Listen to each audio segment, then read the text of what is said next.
For 3 nights this week, we brought you stories about the Rohingya refugee crisis as seen from Bangladesh, on the refugees' hopes for return to their homeland in Myanmar, on the troubling practice of child marriage, and on the horrors of the human trafficking trade. John Yang brings us a broader look at their plight. Judy, to give us a deeper perspective on this, we're joined by Skye Wheeler. She's a researcher in the Women's Rights Program at the Human Rights Watch. Skye, thanks so much for being with us. There's a UN Security Council team on their way to Bangladesh and Myanmar. The UN's ultimate goal is for the Rohingya to return to Myanmar, but what do the Rohingya think about that? How do they feel about that? When my colleagues and I have asked Rohingya about whether they want to return, they look at us like we're crazy, because they will have just described to us the horrific abuses they suffered at the hands of the Myanmar army and other security forces in their homes. We've documented more than 350 villages burned. We've documented widespread and at times clearly systematic rape of women and girls, as well as some truly horrific massacres. The situation has not changed. Rohingya are still arriving. They are still telling stories of horrific persecution, which, as you know, has been going on now for decades. So on the one hand, this cannot be the end of the story. The Rohingya deserve to go home. They must go home, but they must go home with safety, with dignity, and when they want to go home. And right now, it's just not safe enough. The Myanmar government is still persecuting these people. Our series on the Rohingya was brought to us by Tanya Rashid and Philip Collar. Looked at some troubling issues. One was child marriage. Let's take a look at a clip from the piece on child marriage now. We'll talk about it on the other side. Rehana was married at 12 to a 30-year-old man who promised to support her and her 4 sisters after her father fell ill and was unable to work. But a few weeks after the wedding, she discovered the truth. My husband lied to me. He said he was from Myanmar, but actually he was from Bangladesh and was already married to another woman with 2 kids. One morning, he went to work as usual and didn't come back. He's been gone now for 6 months and hasn't contacted me once. I think he's gone back to his other wife. Rehana is 6 months pregnant with his child. It is illegal for Bangladeshi men to marry Rohingya refugee women, but there is little enforcement in the camps. The piece really made it clear that there are family pressures on this and there are also economic pressures on this. Does that make it difficult to attack this problem? No. There's no question that these families are doing this because they have to do it. They have been put in a situation of complete desperation, and they see very little choices.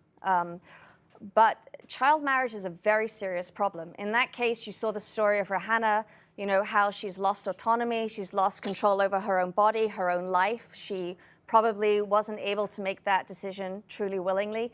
But we found in our research on child marriage all over the world that this is really just the beginning of the problem.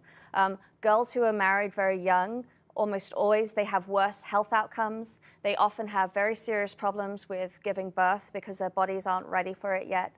They often lose much of their education, if not all of the rest of it, after they get married. And they're often at risk of much higher levels of domestic violence. And this is a problem all over the world. It's a really serious issue, and it's something that needs to be tackled. And it's like the sex trafficking, which your reporter also looked at, of Rohingya women and girls.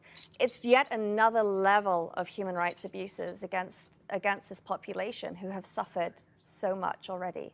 Let's take a look at a piece of that story about the sex trafficking.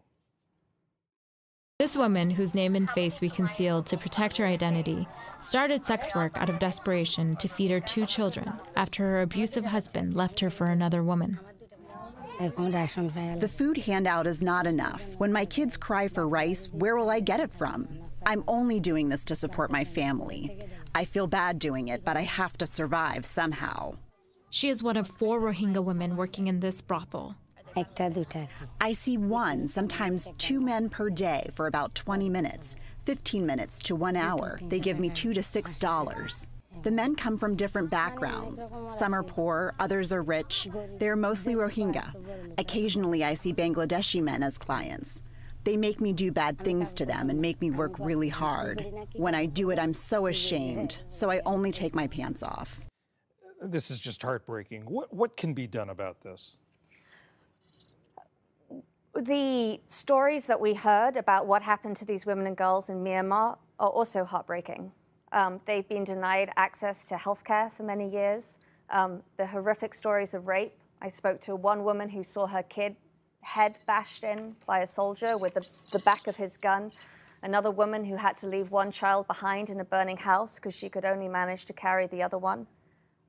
These people have been through horrors, and now they're in this enormous mega refugee camp facing terrible conditions, including sex trafficking.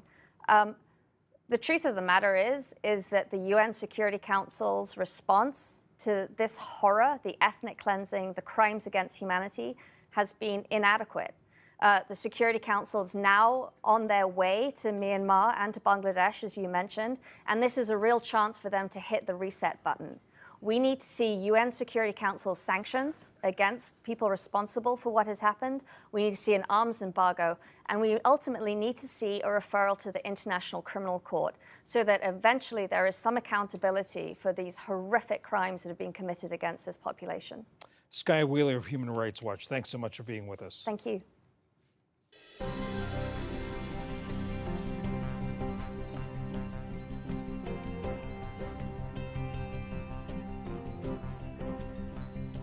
Stay with us. Coming up on the NewsHour, the Korean summit. The nominee to be VA secretary drops out. Mark Shields and Mona Charen take on the week's news. And how a new monument reckons with America's history of systemic lynching.